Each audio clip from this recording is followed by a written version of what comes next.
All right. This is a bad day. It's a bad night. Tense. Crow's all tense. Crow's all tense.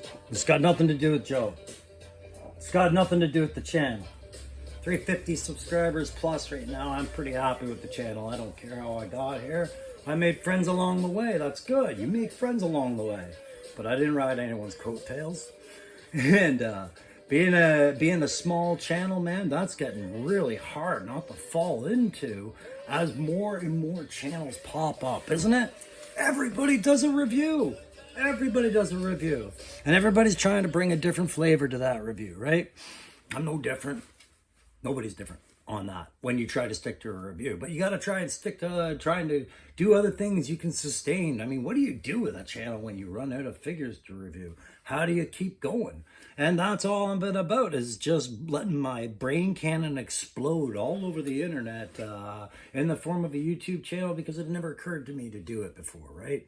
But you know what I found out when I did this? I was not alone. Oh my God, it was like this lighthouse in the fog. Just all of a sudden you're like sitting there, fog's rolling in, and then you see that lighthouse, pew, pew, pew, and then another one, and another one, and another one, and another one. And it's all these different guys that are doing YouTube content just the same way you are, right? And you're sitting there at 10 subscribers, right? But you comment on people's videos, and you get out there, you get in the community, you get yourself involved. And you know where I was really fortunate is I did find an actually good friend out of this, right? And me and that friend, we send each other things. Sure, we bounce the ideas off each other, but we are careful not to what's the word?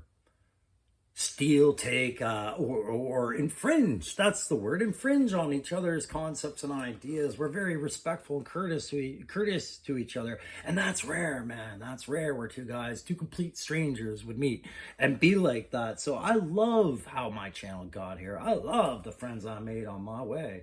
And I just, every now and then it's just important to just stop, pause, and take a check and say, I'm about to do a toy review. Yeah, but you know what? Just because I'm doing it my way, this isn't what my channel's about. I just enjoy these toys. And you know the crow, I enjoy my G.I. Joe Classified. And I got very fortunate with this community as far as finding people that really often don't mind hearing the old man rant about the G.I. Joe. But today is not a day where I'm upset at all about G.I. Joe. In fact, I'm excited about G.I. Joe, and I'm excited about all these lives and things like that, and things like that. But no, it's hockey, man.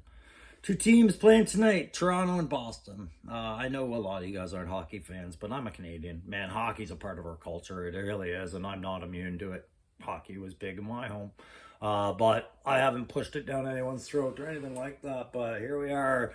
Boston is to Toronto what Storm Shadow is to perhaps, no, Storm Shadow's a bad idea. Dr. Mindbender is to Don Marino, right? Like just this constant thorn that created this havoc in our heads, right? It'd be nice if he was more like the Snake Eyes and Don Marino's head helping him out, but no. Boston lives in Toronto fans' heads rent-free. And so here we are facing elimination tonight, and I'm about to watch that game. But I also want to tune into my buddy Aaron's stream. Yeah, so what do you do when you live in a shoe? Well, you fucking stink. So we're going to cheer ourselves up today by doing a little bit looking at some Joes, guys. Isn't that better? Isn't it better when we're looking at Joes? And so I'm going to do a Snow Serpent review, which has been overdue for a while. And yeah, I have to do it from my garage again, but I got that nice, pretty little light box going today. And you can see I've given my tribute to Hasbro's, the snow job conclusion, and he's handing over his pistol. But let's get Timber out of here for his own good as we're going to review the Snow Serpent, not the bat. I've already done my bat review, but the Snow Serpent review I have not done yet. And I've been wanting to do it for a while, guys, but you've got so much going on right now. And I'm just going to move this over to my comfort zone where I can see what you guys are seeing. And I'll put this little template down over here, and we're going to have a look at things. But let's let's come on back over here and have a look at the box and the accessories and all that beautiful stuff.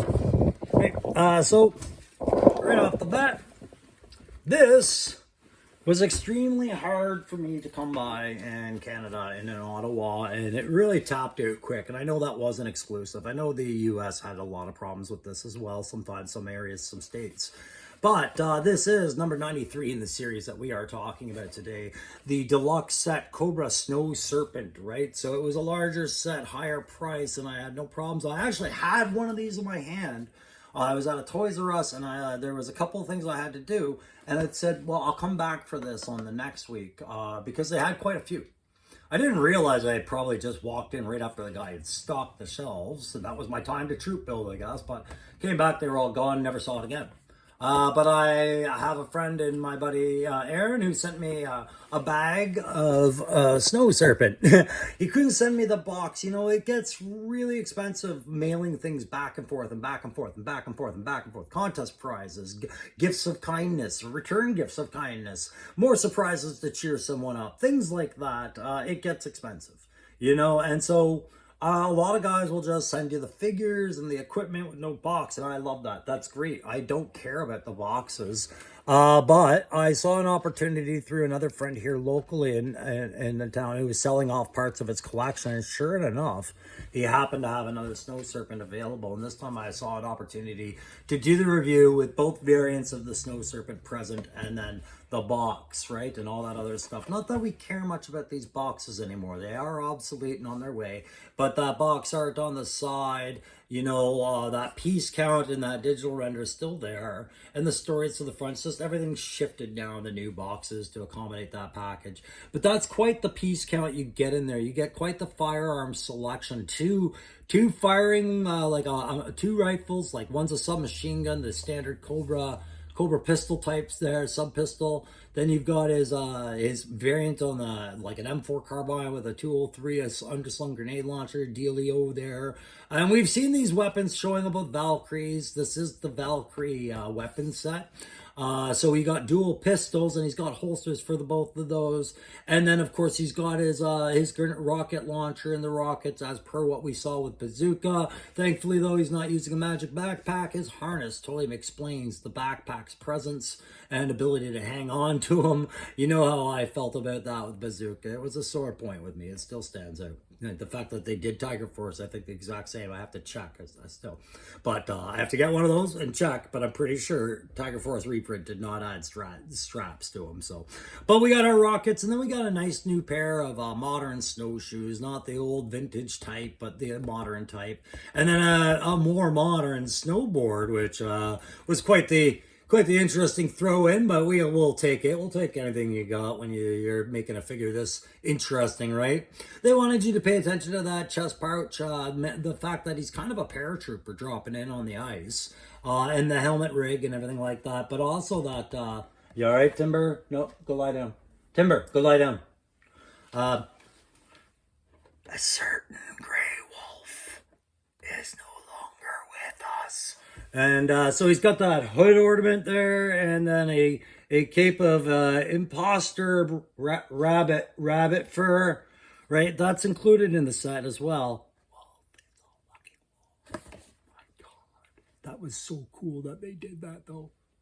Yeah, it was so cool that they did that. Like, talk about making it personal with a group of infantry. How the hell? Like, you know, like I'm glad they sold this point with the design team to say, hey, maybe some shelf guys want to do dioramas of this particular unit for which Snake Eyes has a real sore spot, right? Like, good job. So yeah, you got all that, the QR code and all the other nonsense that comes with a box. That is no longer a box used by Hasbro. And then of course we had the ammo crate wherever I just set that. Did I put it down or did I put it in front of me? Off to the side. It doesn't matter. We know what the ammo crate looks like. What a silly thing to have set down. Really not. Oh, there it is. Yeah, an enlarged ammo crate because there is a considerable amount of kit there. The Snow Serpent number 93. Okay, so let's have a look at them. Let's get these guys side by side, as I do have two, and that's how I wanted to show it. All right, so we'll pull them out of our nice little light box. I got to clean up at some point. That makes me feel better about doing reviews in the garage sometimes, guys. But Trust me, I don't like doing the reviews in the garage, but this is where I can really kind of relax, spread out, and get a lot more things done. And I am multitasking, which is why you see my table the way you do half the time. Just a wreck. In fact, what are you working on right now, Crow? Well, since you asked, I'm trying to finish off that last part of the subscriber wall, so I've added heavy metal toy box on there and Same Time Toys. I can't believe I didn't have Same Time Toys on there, but I did have Shane Bryla's name on there. And then the Woody 222 is the one I'm actually pretty proud of, is that submarine getting all the fish blowing away from heavy metal toy box, which isn't done, his speakers on the side of his toy box, right? So I thought that was fun. But yeah, working on that. And oh, Timber, no, lie down. Good puppy. All right, so let's have a look at these snow serpents. Enough horsing around. We'll get you guys right up in there. Oh my goodness. Oh my goodness. Isn't that just the way, guys? Isn't that how it is when you're shooting and you do a one take or you're in a live? It's either you're about to make the most epic point to drive a point home that proves everything you've been saying to people, but you can't think of the guy's name, or you can't think of the movie, or you can't think of the figure. Or everything falls down at the last second, including your camera almost. Hey, how about that? Wouldn't that be great? And yeah, that's the way it is when we're shooting these, guys. So let's start with some of these accessories and get them out of the way. So you can see you have two different choices on how you want to do your guy, right? You could have that squad leader character type, and he could wear all those fake wolf furs and you know, do him up that way, or you could troop build just as the standard eels. But you know how the Crow likes to start with that file card, so why don't we do that, and then we'll talk about what we're seeing. So the Cobra Polar Assault, codenamed Snow Serpent, you know, just like every other troop build, they're all classified, and their primary military specialty is Arctic operations, and then secondary of infantry, of course, and they're from various countries, right? Like, you know, you picture these guys maybe being from upper Soviet bloc countries where they're used to the cold, or maybe even the Netherlands or Norway, or even, you know, not so neutral Swiss or Sweden, you know, things like that, right? So they must snow serpents are the Arctic specialist branch of the eels, which are the Cobra Frogmen, right? So it's funny, the eels are like the seals, and these are like Delta Force, right? They must undergo the same rigorous training program as the eels, with the addition of a 6-month cold weather course somewhere above the Arctic Circle. Other aspects of their training include airborne operations under Arctic conditions, anti-tank procedures, and the use of snowshoes, skis, and kayaks. Ooh. If the eels are the elite of Cobra's naval branch, then the snow serpents are the best of the best. How else could you characterize an individual who parachute onto the ice floe in the sub-zero temperatures and then be prepared to march 50 miles with full field pack, assault rifle, and anti-tank weapon? Now, here's the thing. I always looked at the snow serpents as like just an option troop build for a Cobra Arctic Force, right? Like massive amounts of these guys. But when I read that file card, what I realized is that they're actually not that common. And although we see them in the cartoon, and we've got that up here, like we do see them in the old Sunbow or Deke. I think this was Deke, wasn't it? Cartoons, I don't know. And yeah, the new retro ones that are coming out are going to be more reminiscent of that with the brighter blue colors. But for now, we get these muted, almost dark navy blue or purple. This is where my color blindness kicks in a little bit, like a blue-gray, right? But yeah, going back to the old days, you know, he was armed with an AK-47 and a mortar, right? But we didn't get that with these. And then in the new retro edition, what he's essentially going to be getting is Dusty's kit loadout, right? So with snowshoes, basically. So I've got the one on the left is holding that little knife because, you know, where else are you going to put this little knife, right? Because it is the Valkyrie loadout. This was a piece of the Valkyrie kit. I guess they had sheaths. I don't know. But because they did the entire Valkyrie weapons loadout, you got handed a knife with no sheath on the Snow Serpents. But they do come with these twin pistols. So you can get right akimbo while he's flying down the slopes on the on his snowboard there. Did I just drop one of the snowshoes? I think I did. That's probably not for the best. But yeah, the snowshoes can dangle off these things the same way that there's the pistols. He's got two of these, one on either hip. And yeah, I think I did drop that snowshoe. So while I try to gracefully look for that, there it is. I'm not going to bother taking that other pistol off, and I'll talk about the backpack apparatus in a moment. But yeah, there is some little hacks you can do here with the kit, but he's got a lot more kit than what he can clearly carry. The snowboard, I'm not a big fan of posing mine with the snowboard, although that akimbo double gunfire is pretty cool when you're jumping on these things, but they do come with one. It is a neat snowboard. It's got some very cool graphics going for it, right? You know, like between the digital pattern and the icons and all that other stuff, it is a very good snowboard. I do find the posts a bit tight on the feet to get him to stick in. It seems like he just really resists. Imagine a little bit of heat and force, and swearing will probably resolve all that, but we'll put that snowboard off to the side. You know what, we'll get rid of the other snowboard too. We're gonna get rid of this knife over here. I've covered all that. We'll talk about this gun in his hand there. This is like a modified M4 with like a very more, looks like carbon fiber kind of four stock with an integrated rail system. So you can mount a lot of chummy fancy kit for your airsoft team and whatnot on there if you want. And a more modern kind of bump stock kind of deal going on.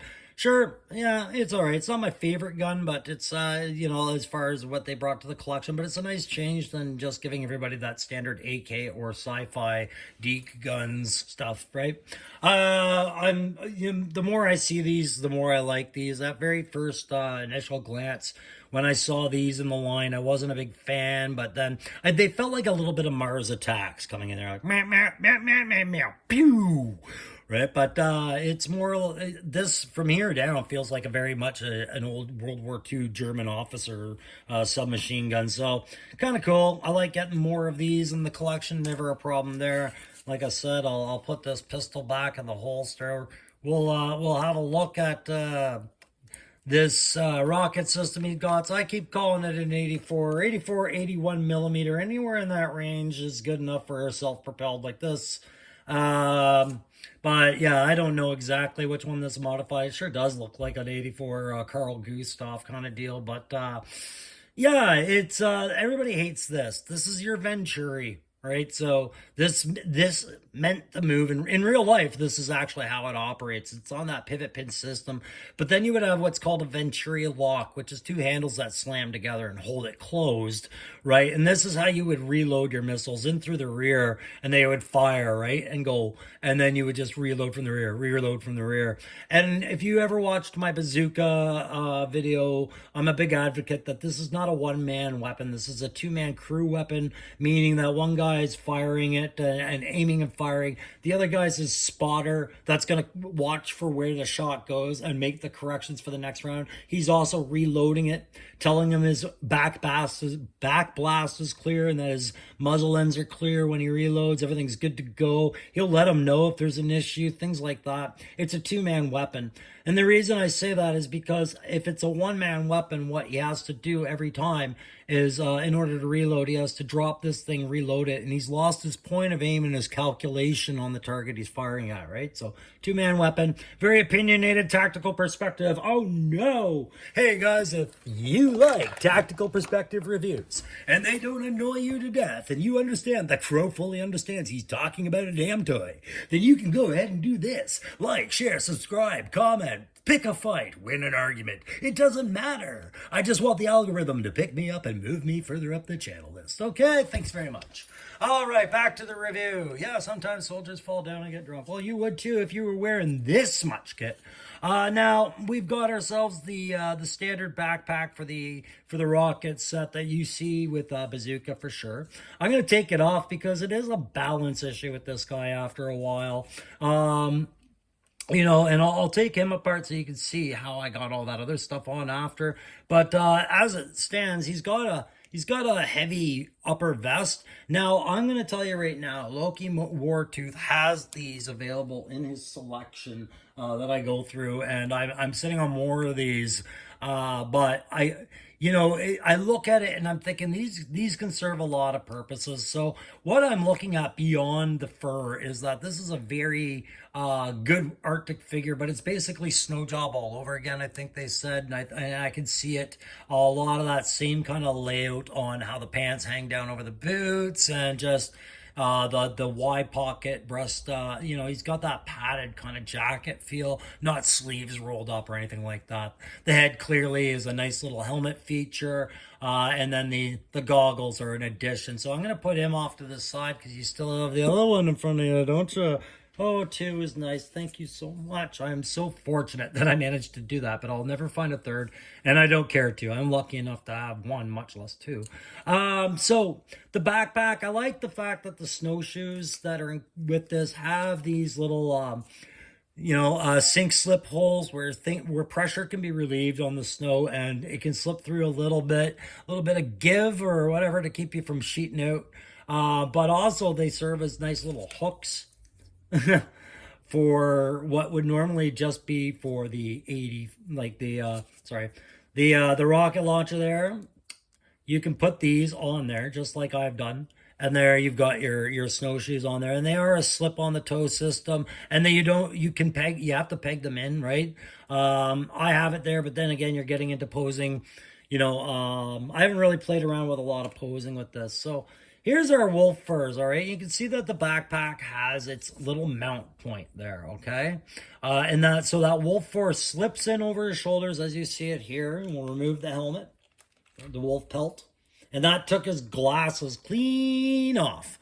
All right, glasses came clean off on that one. It's a tight fit, clearly. Oh, these fake wolves, right?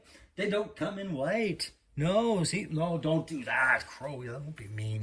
All right, so we've got that wolf pelt times two. I only really needed the one, but it's kind of cool if you really look at them as maybe they are an individual squad. Maybe there's only one Snow Serpent squad, and it consists of 5 guys, and they all wear this kind of stuff. They killed a pack of wolves, and they're legends. Who knows? It's your lore. It's your brain cannon, right?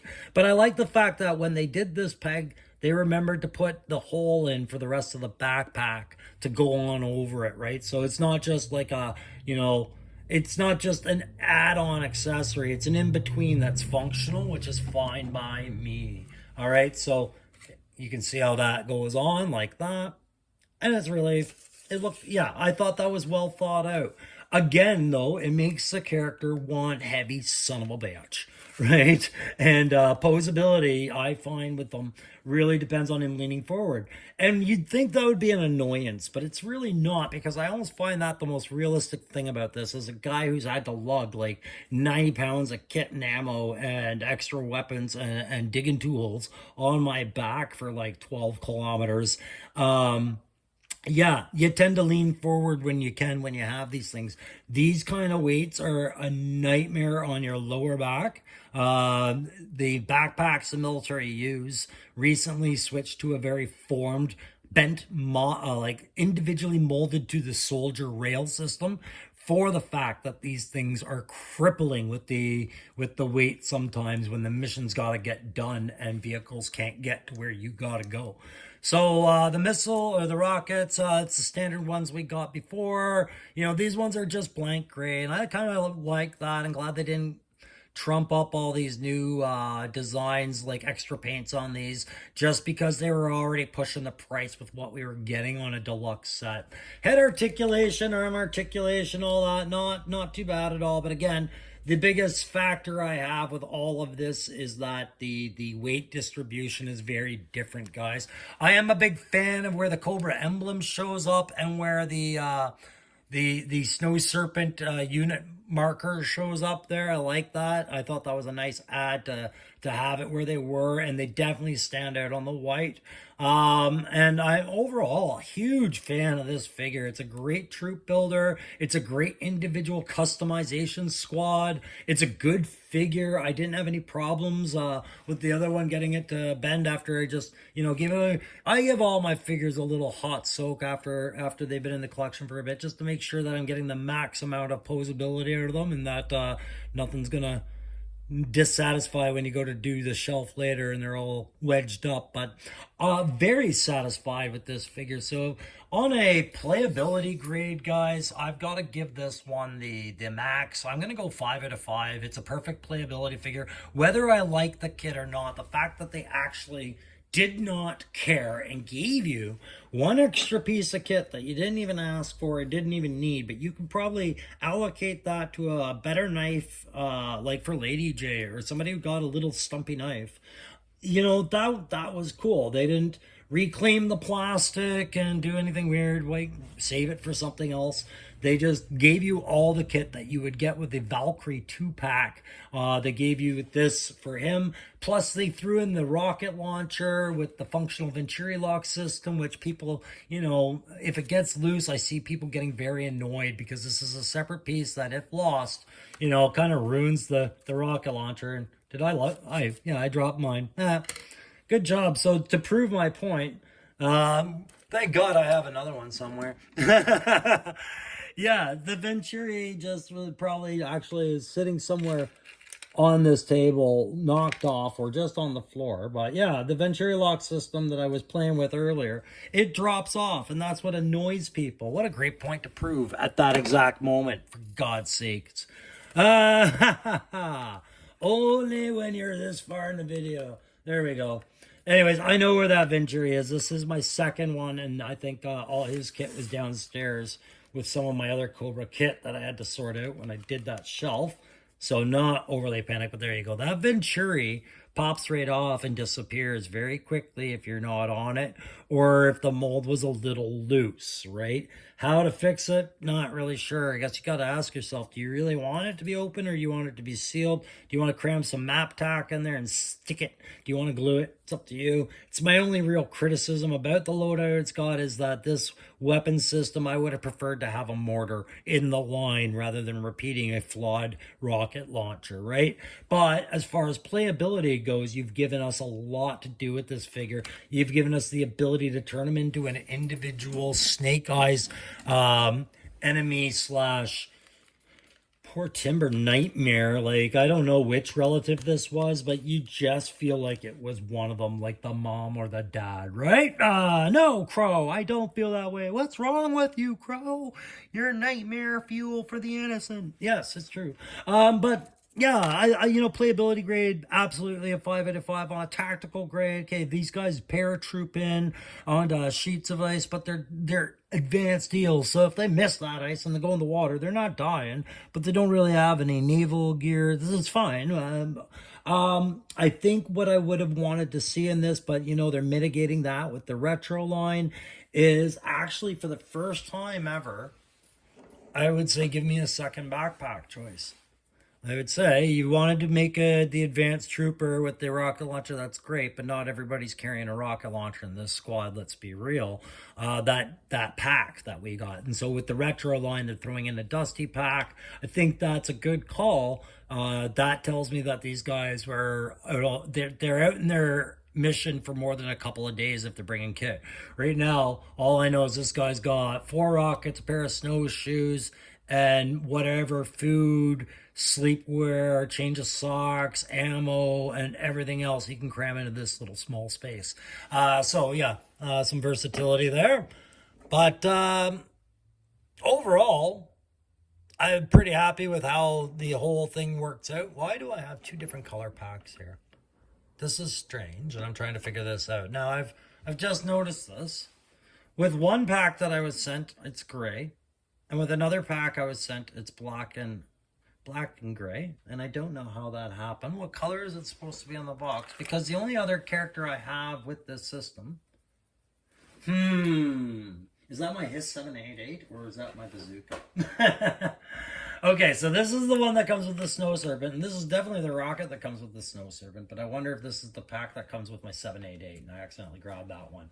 Forgive me, guys. What a Bush League show. Oh, first world problems, eh?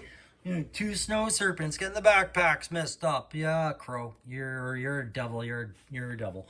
No, guys, I just noticed it now. ADHD. I mean, sometimes you're paying attention to the wrong details. Clearly, show prep was one I was not paying much attention to. So there you go. Attack grade. Uh, yeah, I'd give them a strong 4 at least. I don't know. Even adding the wolf seems like a bit of a tactical, sensible thing, and one more layer for against the cold, so I can't ding it anything. The snowshoes, you know what? Even snowshoes, snowboard, go to a 4.5. The only other thing I would say about tack on all of this is just like there's a lot of better weapons that they could have come with, and I would have rather have seen some paint camouflaging, breaking up some of the weapons as well, some scrim, everything like this. If these guys are the best of the best, then they know how to move through an Arctic environment without being seen, and a lot of that is what they do to prep, like camouflaging things that stand out and things like that. And I don't know, it's not my biggest point, but 4.5. And then of course on the creativity play thing, like creative factor, just the overall cool factor, I'm going with a hard 5 again, guys. This is a great figure. I understand why it sold the way it did. I feel bad that I managed to get 2 of them, and when I had none, one was from the kindness, one was purchased, but both were great opportunities presented by kind people, so I really did appreciate that. And with the retro line, I might, if they're as available as it sounds, I might fill it out with a couple of the retro just to have a full squad represented and only one with the wolf pelt. But that's a decision for another time, guys. What do you think of the Snow Serpent? Did you manage to get one? Were they hard to get? Did you bulk up when you needed to bulk up on them? Let me know in the comments, guys, because wow, do I ever count my blessings on that one, right? Like Cobra troop building is fire every time it comes out, guys. So it makes me think about what's going to happen with the Iron Grenadiers, right? Everything right down to the bat, I think, is going to just be fire, and troop building problems galore. But I wonder if Hasbro is going to get on top of it. How many more troop builders should we expect to see? I view the 60th anniversary stuff as troop builders, so we know there's 2 more coming to that line at some point, a pilot and another naval guy. So who knows where this hobby will take us, but I know I'm going to be right here reviewing figures, and when I'm done reviewing them, I'm going to be tearing other figures apart and building new ones. And when I'm done doing that, I'm going to be coming up with wild crackpot theories about what other figures need to come into the line, or give you some military perspective on stuff, right? Or build a little crow theater, vehicle conversions, dioramas, everything I can do, right? Because I love this stuff, and every day I'm at this now that I'm retired from the military. So ask me how I got here. It's because I had nowhere else to go. I will see you guys next time. Thanks very much. Goodbye.